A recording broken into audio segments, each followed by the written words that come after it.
অচেনা অজানা বিবেকানন্দ সঙ্গর।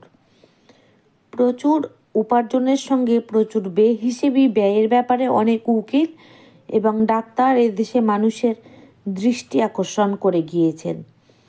বিশ্বনাথ দত্ত বেশি রোজগার না কম রোজগার করেছেন তা নিয়ে মাথা ব্যথার কোনো কারণ থাকতো না, যদি না তাঁর মৃত্যুর পর শরিকি মামলায় তার খুড়তুতো ভাইয়ের বউ আদালতে অভিযোগ করতেন যে ভুবনেশ্বরীর ভূসম্পত্তি সবই তার স্বামী তারকনাথের উপার্জিত অর্থে বেনামে যৌথ পরিবারের ভাতৃবধূ ভুবনেশ্বরীর নামে কেনা হয়েছিল।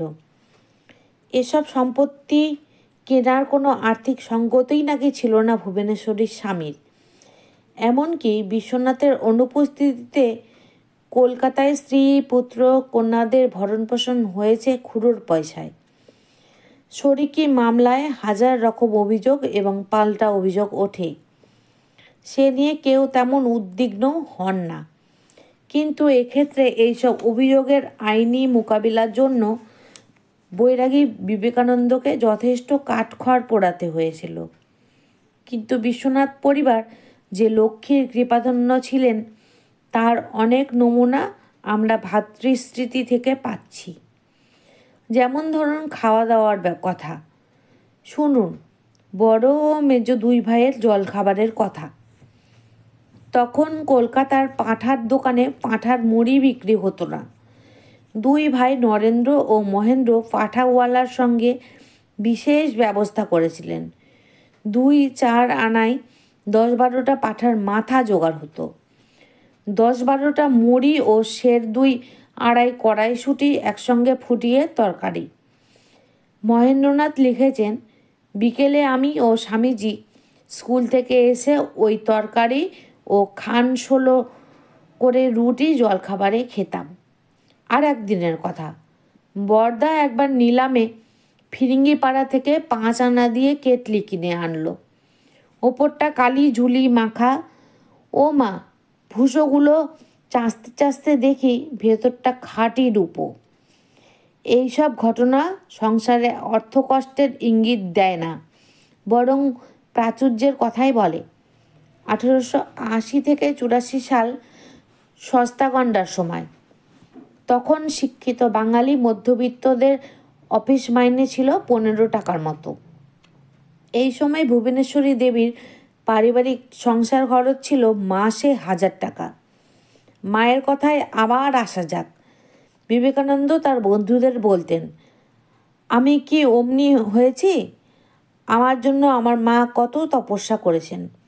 অন্যত্র তিনি মুক্তকণ্ঠে বলেছেন, আমার জ্ঞানের বিকাশের জন্য আমি মায়ের কাছে ঋণী।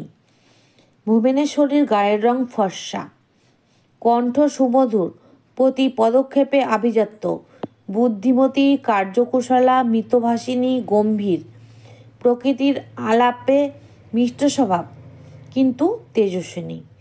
ছেলেকে তিনি শিক্ষা দিয়েছিলেন, আজীবন পবিত্র থাকিও, নিজের মর্যাদা রক্ষা করিও, কখনো অপরের মর্যাদা লঙ্ঘন করিও না।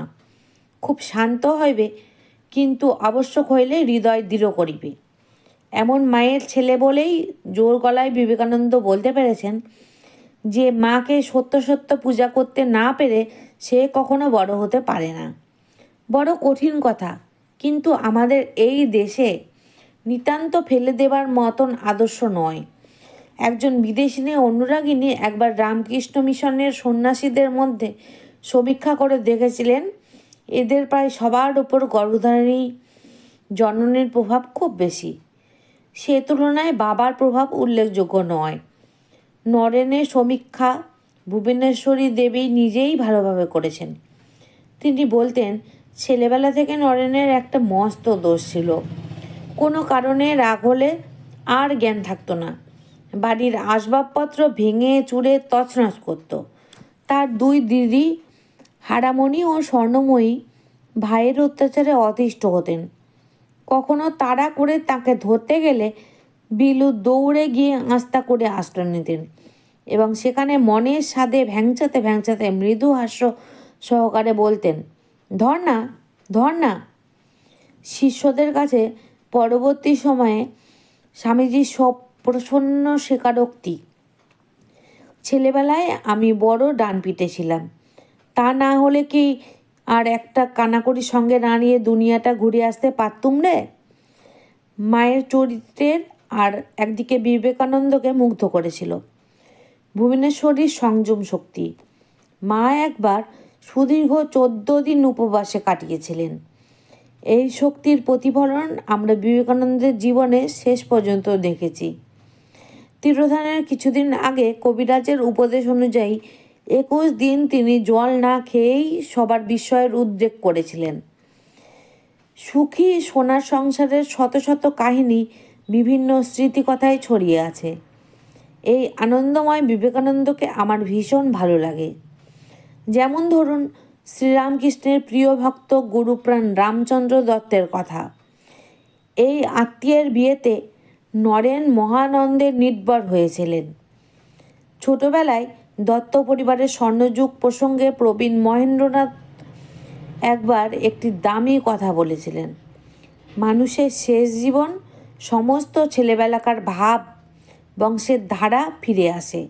এই দেখ, ছেলেবেলায় যেসব খেতুম, যেসব শখ ছিল, এখন সেই সব মনে হচ্ছে সেই কড়াইয়ের ডালের বড়া, ধোকা, এইসব এই রকমই হয়।